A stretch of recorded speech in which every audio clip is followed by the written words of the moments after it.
नमस्कार, अग्रिस्मिता किचनमध्ये तुमचं स्वागत आहे।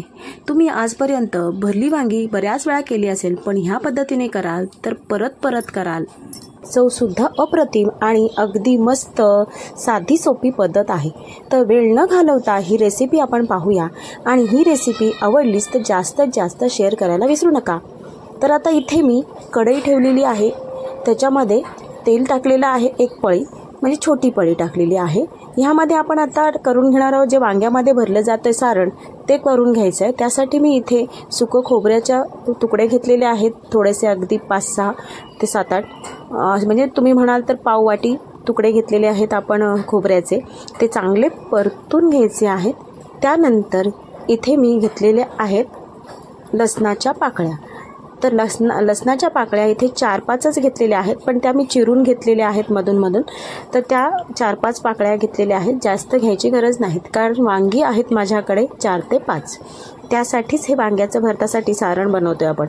तर इथे परतून झाल्यानंतर लसूण परतून झाल्यावर एक कांदा घेतलेला आहे मी, छोटा मीडियम साईजचाच घेतला आहे, मोठा घेतलेला नाही। इथे आपल्याला जे साहित्य लागतं ना ते सुद्धा खूप असं लागत नाही, खूप कमी असं प्रमाणात लागतं। तर आता इथे मी कांदा घेतलेला आहे, तो सुद्धा परतून घेणार आहे जोपर्यंत जे आपण कांदा लसूण आणि खोबरं। त्यानंतर इथे कांदा आणि लसूणाचं थोडंसं रंग बदललं की ही कोथिंबीर आहे जी देठ असतात कोथिंबीरची ती घ्यायची, त्याच्याने चव आपल्या हा भाजी म्हणजे जे वांगा भरीत आहे भरलं वांगा आहे त्याला खूप अप्रतिम येते आणि ती सुद्धा छान परतून घ्यायची। आणि इथे 1 कप मी घेतलेला आहे, छोटा कप शेंगदाणा, कच्चा शेंगदाणा घेतलेला आहे, मिक्सरच्या जारमध्ये घेतलेला आहे। त्यामध्येच 1 टीस्पून हळद टाकलेली आहे, 1 टीस्पून जिरा पावडर घेतलेली आहे आणि आवर्जून तुम्ही नक्की न विसरता बेसन पीठ सुद्धा 1 टाकायचं आहे। त्यानंतर तुमच्याकडे गरम मसाला असेल तर ते टाका, नाहीतर तुमच्याकडे कांदा लसूण मसाला जरी असेल तर ते टाकलं तरी चालेल, ते सुद्धा मी 1 चमचाच टाकलेला आहे।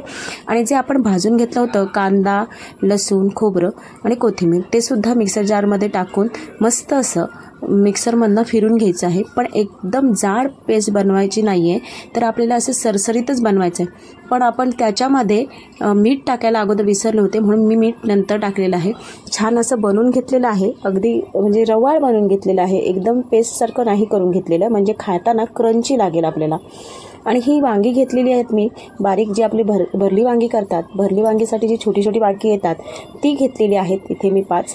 तर ती स्वच्छ धुवून घेतलेली आहे पाण्याने आणि अशा फोडी करून घ्यायच्या आहेत, तुकडे नाही करायचे, फक्त वरच्या बाजूंना असे काप द्यायचे आहेत। 4 फोडी करून घ्यायच्या आहेत, 4-4 भाग असे करून घ्यायचे आहेत। आणि आपण जे सारण बनवलं ना ते मस्त असं झालेलं आहे, अगदी छान झाले पहा, एकदम सुकं नाही आहे किंवा एकदम ओलं नाही आहे, असं मस्त असं भरून घेतलेलं आहे, परफेक्ट एकदम झालेलं आहे कारण 5 वांग्यांना व्यवस्थित पूर्ण भरून गेलेलं आहे। आणि एक भांडं घेतले ज्याला मी तेल लावलेलं आहे आणि ही वांगी आपण म्हणजे एक नवीन ट्रिक जी स्टीम करून पहिले घ्यायची आहेत, म्हणजे आपल्याला पटकन शिजली पण जातील आणि भाजी करताना सुद्धा वेळ लागणार नाही। तर ही मी इथे मोदकचे असतात ते स्टीम करण्यासाठी जे भांडं असतं त्याच्यात मी ठेवले। तुमच्याकडे स्टीमर असेल तर तुम्ही स्टीमरचा वापर करू शकता किंवा तुम्ही कुठल्या तरी वेगळ्या ह्याच्यामध्ये सुद्धा मोदक जसे आपण जाळीमध्ये करतो त्याप्रमाणे तुम्ही करू शकता। तर आता इथे मी हे मस्त असं झाकण ठेवून दिले आणि गॅसवरती एकीकडे वाफवायला ठेवलेली आहेत ही वांगी व्यवस्थित वाफेपर्यंत आपण तिकडे भरली वांगीची जी ग्रेव्ही असते ती बनवून घेऊया, म्हणजे जी भाजी। त्यासाठी एक कढई ठेवलेली आहे, जो पॅन घेतलेला आहे तोच वापरलेला आहे मी, त्याच्यामध्ये 3 ते 4 पळी तेल टाकलेलं आहे, म्हणजे माझ्या छोट्या पळ्या आहेत त्यामुळे 3 ते 4 पळ्या वापरलेल्या आहेत। छान तेल गरम करून घ्यायचं आहे कडकडीत असं, आणि मग त्यानंतर त्यामध्ये टाकायचं आहे 1 टीस्पून आपल्याला जिरं छान तडतडलं की त्यामध्ये आपण टाकणार आहोत कांदा। इथे मी एक मोठा कांदा घेतलेला आहे बारीक चिरून, तो सुद्धा टाकणार आहे।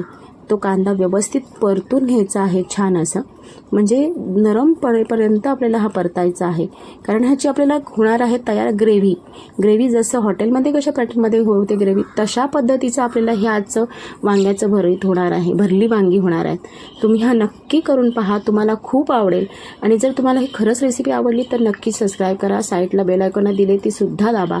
आणि आपण ह्याच्यामध्ये टाकलेलं आहे 1 टीस्पून आलं लसणाची पेस्ट, त्याच्यानंतर अर्धा टीस्पून हळद टाकलेली आहे, 1 टीस्पून इथे धना पावडर टाकलेली आहे, 1 टीस्पून इथे मी कांदा लसणाची जी आपल्याला मसाला मिळतो, कांदा लसूणचा मसाला, तो टाकलेला आहे. आणि इथे काश्मीरी मिरची पावडर टाकलेली आहे. जर तुमच्याकडे काश्मीरी मिरची नसेल, घरातलंच अवेलेबल असेल, तर त्याप्रमाणे तुम्ही ते सुद्धा टाकू शकता. प्रमाण कमी करायचं म्हणजे तिखट होणार नाही जास्त. आणि इथे मी टोमॅटो एक मोठाच घेतलेला, एकदम लाल लाल भडक, तो त्याची प्युरी तयार करून घेतली आणि ती सुद्धा टाकली. आणि ह्यामध्ये मी आता एक चिंचेचा कोळ बनवलेला आहे, कारण की तुम्ही जर चिंचेचा कोळ टाकलात ना, तर ही जी भरली वांगी आहेत ते अप्रतिम लागतात. अगदी तुम्ही चव तोंडावर राहील इतकी छान लागतात. तर ही पहा, इथे तेल आत्ताच सोडायला लागलेलं आहे. आपण छान असं परतून घ्यायचं, म्हणजे जो कच्चेपणा आहे आला लसणाच्या पेस्टमध्ये किंवा कांद्यामध्ये, टोमॅटोमध्ये, तो पूर्ण निघून जाईल. त्यानंतर याच्यावरती आता आपण टाकणार थोडंसं पाणी. जे भांड्याला चिटकलेलं वाटण होतं तेच त्याच्यामध्ये टाकण्यासाठी तेच टाकलेलं आहे, म्हणजे छान शिजेल. ह्याच्याने आपण ही म्हणजे पाणी टाकलेलं आहे थोडंसं, आणि त्यावरती झाकण ठेवायचं आहे अगदी 1 मिनिटासाठी. म्हणजे जास्त काही वेळ लागत नाही. पहा, 1 मिनिट झालेलं आहे आणि छान तरीसुद्धा आलेली आहे, तेल वरच्यावर सुटलेलं आहे. त्यामध्ये आता आपण टाकूया चवीपुरतं मीठ.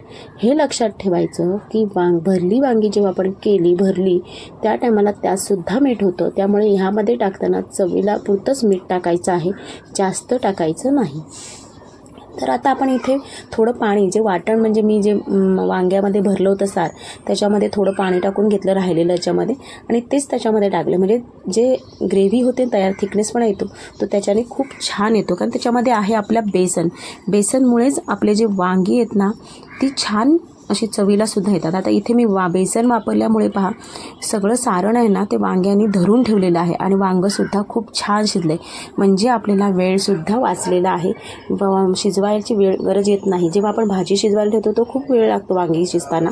त्यामुळे अशा पद्धतीने मी नक्की करा, ही पद्धत तुमच्यासाठी खूप सोपी जाणार आहे. तर आता आपली इथे जी ग्रेव्ही आपण बनवली होती, जी वांग्याचे सारण म्हणजे जो बनवलेला होता तो छान झाले. त्याच्या आता कोथिंबीर टाकायची आहे, ह्याच्यामध्ये मिक्स करून घ्यायचे. आणि जी वांगी आहेत ना ती आता काढून घेतलेली आहेत मी, आणि एक एक ह्या ग्रेव्हीमध्ये सोडणार आहे. म्हणजे काय होईल, हे जे मसाले जे केलेत तयार, त्या वांग्यांना खूप छान कोट होतील आणि चवसुद्धा अप्रतिम लागेल. तर आता इथे मी मस्त अशी वांगी टाकून घेतलेली आहेत आणि आपण ही वांगी छान हळुवारपणे परतून घ्यायची आहेत. म्हणजे कसं होतं, जे सारण आहे ना ते सुटायला नको, किंवा अगदीच म्हणजे खूप रफ नाही करायचं, हळुवारपणे करायचं. कोणतीही जर का आपण भरली वांगी किंवा असं भरला कुठल्याही प्रकारचं असेल तर तुम्हाला ते हळुवारचपणे करावं लागेल. तर आता ह्याच्यामध्ये थोडंसं अजून मी पाणी टाकणार आहे. म्हणजे काय होईल, ती ग्रेव्ही थोडीशी तयार होईल आणि नंतर मग ती सुकल्यानंतर एकदम अशी सुकी होणार नाही. ही रेसिपी एकदम उत्तम आहे. तुम्ही कुठल्याही भाकरीबरोबर, रोटीबरोबर किंवा चपाती बरोबर खायला अप्रतिम लागते. आणि कोणत्याही भाताबरोबर जरी तुम्ही ही ग्रेव्ही न सुकवता अशीच घेतलीत तरीसुद्धा खूप अप्रतिम लागते. तर आता इथे आपली जी ग्रेव्हीसाठी थोडी थिकनेसपणा येण्यासाठी आपण परत ह्याच्यामध्ये अगदी 2 मिनिटासाठी, 2 ते 3 मिनिटासाठी वाफवून घ्यायची आहे, वाफ काढून घ्यायची. इथे पहा, भरली वांगी खूप छान ग्रेव्ही अशी उकळत आहे. वरून अशी मस्त अशी कोथिंबीर टाकलेली आहे, पसरवलेली आहे, आणि गॅस बंद करून घेतलेला आहे. तर आता तुम्हाला असं वाटेल की ही पातळ झाली का, भरली वांगी कशी म्हणता येईल, तर तसं न, 5 मिनिटामध्ये ती जी ग्रेव्ही असते ती खूप थिक होते आणि ती खूप छान दिसते. तर आता इथे पहा, मस्त अशी आपली तयार झालेली आहेत ही भरली वांगी. तर ही अप्रतिम रेसिपी तुम्हाला कशी वाटली, आवडली का? जर आवडली असेल तर नक्की चॅनलला सबस्क्राईब करा. साईडची बेल आयकॉन जी ब्लॅक कलरमध्ये दिलेली असते ती सुद्धा